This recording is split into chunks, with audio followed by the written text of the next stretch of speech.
John Deere 4066R. Kind of walk around, show you the 5-cent tour here. Here is where we check the oil. Right here is the dipstick. Always check the oil before we start any machine, even a brand new one. Look underneath, make sure there's no leaks anywhere, anything like that. Windshield washer fluid goes here. Snowblower, we're just kind of taking a look at everything, making sure there's no uneven wear on the cutting edge, on the wing shoes, anything like that. Okay.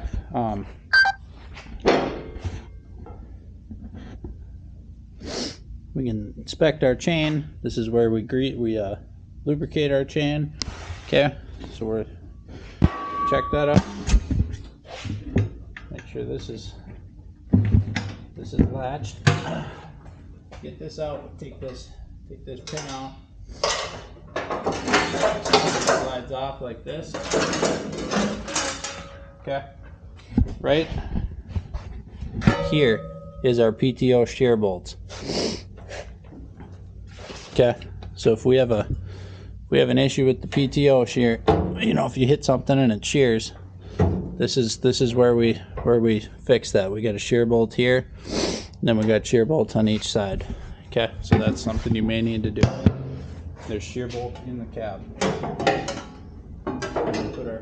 Put our cover back on when we're done.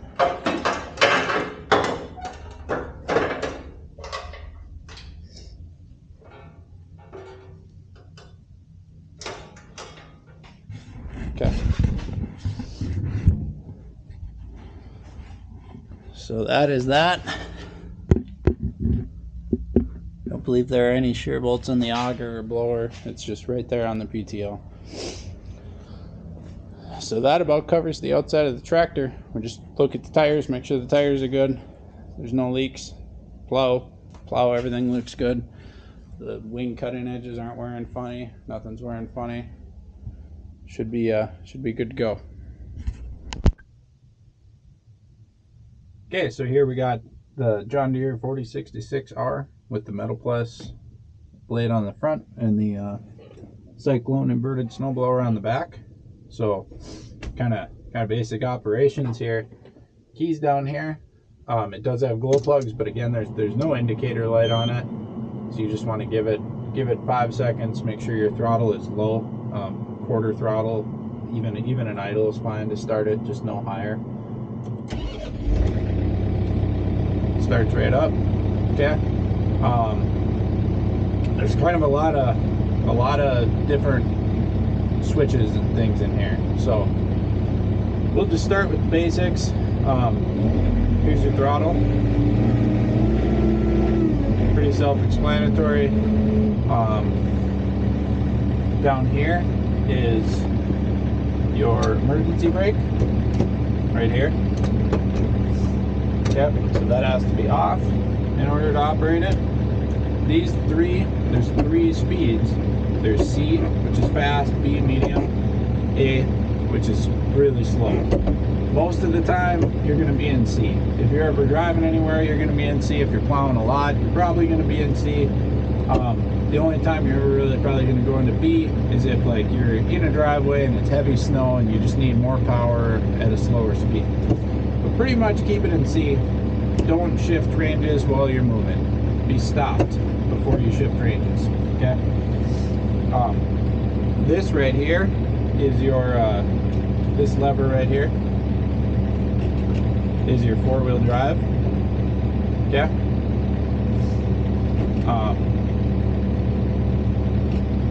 Up, a light comes on in the dash here. You can see that the light comes on right here when your 4-wheel drive's on. Okay. We just like anything, we don't want to use 4-wheel drive unless we have to. Just driving around town, you should never really need it unless it's like blizzard of the century, if you're driving through a foot of snow. Besides that, just keep 4-wheel drive off. If you're in a lot and you need it, or in a driveway and you need it, turn it on while you're stopped. But then as soon as you leave the lot or the driveway, turn it off. Especially if the road's dry. You can damage the tractor by driving with 4-wheel drive on a dry road. Here's our wipers. Right, push it in. We got wiper fluid. You don't need to worry about that. That's for the 3-point hitch assist. Here we got lights, regular lights, front and back lights.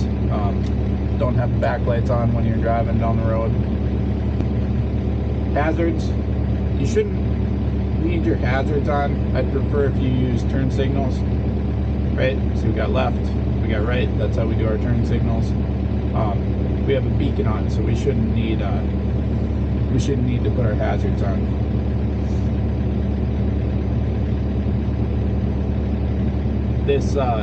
This middle button changes your gauges. You can see that those are switching. I like to keep it at ground speed, but you can look at your exhaust filter levels, your PTO RPMs, all that stuff, engine hours, right?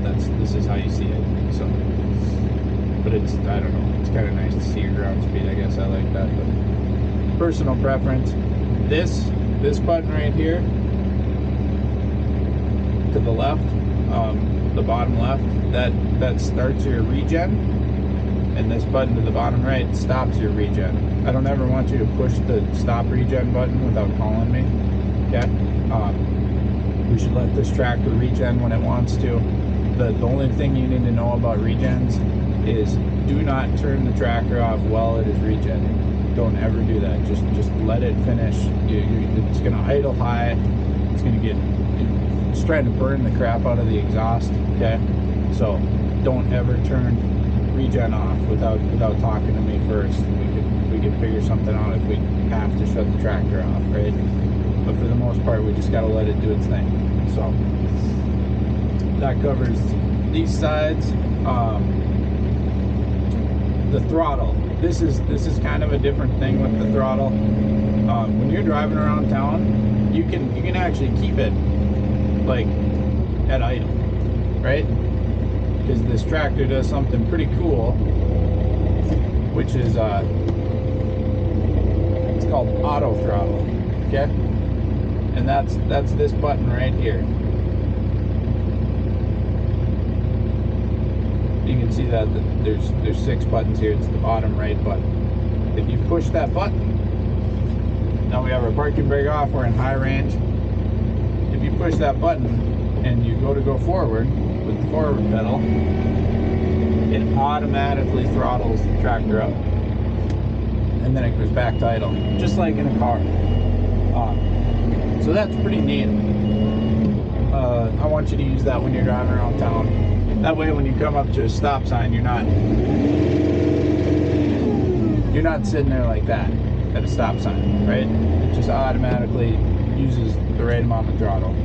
When you're in a parking lot plowing, maybe it's not going to be the best thing, and then you might want to turn the auto throttle off and use your standard throttle, especially when you're snow blowing. Maybe not so much plowing. Plowing might be okay in auto throttle, we'll see. But snow blowing, you're going to want it throttled up so that your PTO is spinning at the right speed. Okay, so that's kind of a different thing about the auto throttle. Loader controls. This is just like any loader. This is your loader controls. When you're plowing, just like anything, see we're tipping the tractor up. If you push it all the way forward, it's in float. And that's, you always need to plow and float. We use the weight of the plow, not the weight of the tractor, to do the plowing. Okay? So always plow and float. Side to side operates the throttle it up so it goes faster. Side to side operates the plow. There's a left and a right button right here. A left and a right. If you hold that right button in, now you're operating your right wing instead of your tilt.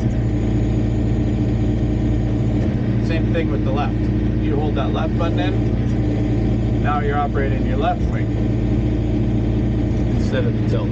So simple as that. One thing that you have to know about this, super important. If you have your wing back and then you go to tilt the blade, you see what's going to happen? That wing will hit the tire if you're tilted back, and then you go to tilt the blade. So we can't ever have it, there's no reason to ever have it tilted all the way back. If it's back just a little bit or straight, it's fine. It's not going to hit the tire. See? That's all the way. But if it is all the way back, it will hit the tire. It'll take the tractor down for the duration of the storm. It's gonna, I bet those tires are $1,000. It'll be a really big deal, okay?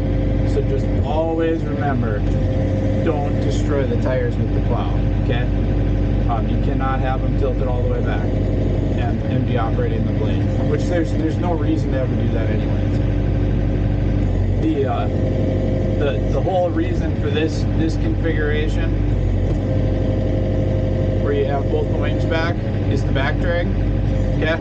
And you should never need to back. There's no reason to back drag with it tilted at a high angle, anyways, right? If you're gonna pull out one single parking spot, you have both the wings back and you have the blade straight, and that's fine. Or if you're parking the machine, right, to save space in the shop, it's gonna be like this. But we just don't tilt the blade. Okay, I can't stress that enough. And then so right here, this first lever closest to me, this operates the 3-point hinge. Okay, you push it all the way forward, the snowplow goes all the way down. You lift it all the way up, the snowplow goes all the way, or the snowblower goes all the way up. Okay, simple as that. Transport position, you don't need it all the way up. I'd probably just keep it halfways, 4.5, 5, right on the lever here. This middle one operates your chute rotation. Okay, and the closest one to the window operates your deflector. Pretty cool stuff. There's a yellow button right here. This is your PTO. Okay, to engage your PTO, first you want to make sure that your snowblower is pointed in a safe direction, because you don't know what might be in there. Okay, so you want to make sure it's not pointing at a vehicle or a person or anything, and nobody's back there. Then to engage your PTO, you want to be about half throttle, 1800 RPMs, and you push this button in and you hold it for just a second. And now we're snow blowing, right? We're going to want to snow blow pretty much full RPM. This is where you're going to use your manual throttle. It's for snow blowing. Okay, disengage the PTO. Again, about half throttle. Just turn it off. It'll spin for a second, then it'll shut off. So that's how the PTO works. The rest of these buttons, there's a cruise control, which you shouldn't really ever need to use. And then there's a pretty cool thing. This is your rollout speed. Okay, this middle dial right here. I'll show you what it does. Okay, if you turn it to the left, it increases your rollout speed. So we'll go drive out on the road here for a second. Show you how this works.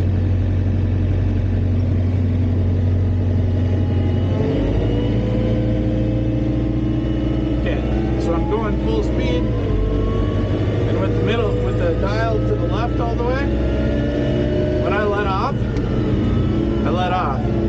See how long that took for the tractor to stop? Okay? And now when I turn it all the way to the right,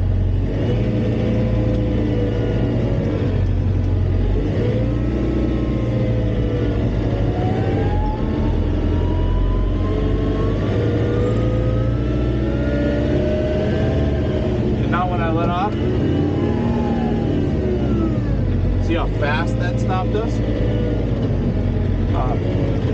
So if you turn your rollout speed up, that's going to be nice for like when you're plowing in lots, you're in driveways, stuff like that. it's a little bit violent to be driving around on the street like that, but to be in a lot, it's really nice to crank that to the right. Then you don't need to use your brake, right? Your brakes are over here. The tractor's just gonna do a good job of stopping itself if you have that turn to the right, okay? So that's a pretty neat feature. Here we have work lights. This is our rear windshield wiper. This is our beacon. I want your beacon on at all times when you're out on the road. You do not need to worry about these two switches. Their correct position is the one to the left is in the middle, and the one to the right here is in the off position. Okay, this has got to do with, see the light lit up. It's got to do with the rear implement, like the valving and stuff. It's set right just how it is, with this one in the middle and this one in the off position. Okay. Yep, we got our tablet mount right back here. Right, that's pretty straightforward. Nice though. We got a cigarette lighter. Yeah, heater controls are up here, and we got our radio up here. Okay, so yeah, that pretty much covers everything in the cab as far as this machine goes. There's kind of a lot going on. Oh, here's one thing. Here's our loader lockout is right down here underneath the loader. If it's pulled out towards you, the loader will still go up and down, but the side-to-side function won't work. Okay. So, and if it's pushed in all the way, side to side won't work, and up and down won't work. So it's got to be in the middle.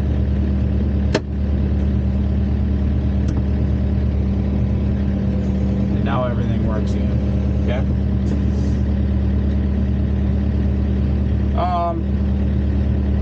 Yeah, that pretty much covers everything in the cab. 4066R. So that's all.